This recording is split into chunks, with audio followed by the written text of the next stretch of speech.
que peut apporter concrètement, du coup, le data SEO en plus? Tu l'as déjà un petit peu évoqué tout à l'heure en parlant, bah, de faire, plus avec moins. Donc on est toujours dans cette optique, bah, de rentabilité de temps et de Oui, quantité de contenu? oui, c'est rentabilité de temps, mais c'est surtout de faire plus avec moins. Alors, c'est surtout de faire plus, parfois, pas forcément avec moins, mais je sais pas, bah, par exemple, tu as une tuto toute simple, là, tu es en agence SEO et tu te dis, bah, mon client, il faudrait que je sache quelle est l'optimisation de ses pages, quelles sont les pages à optimiser, et tu voudrais te dire, bon, bah, ça serait pas mal d'avoir cette info, d'avoir, je passe sur toutes les pages du site, même si c'est pas un très gros site, on va dire 500-600 pages, intéressantes pour le SEO, on va dire.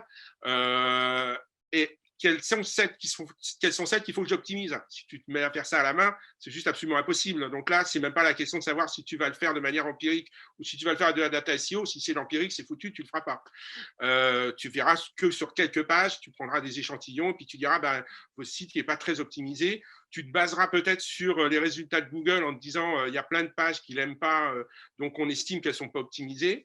Par contre, si tu avais l'information, ce serait plus précis. Et là, avec du data SEO, ben, tu mets en place un petit script, tu utilises par exemple l'API de Your Test Guru et avec cette API et le script, tu passes sur toutes les pages de ton site et tu sais si ton site est optimisé ou pas en ayant donné bien sûr les requêtes sur lesquelles tu veux remonter aussi.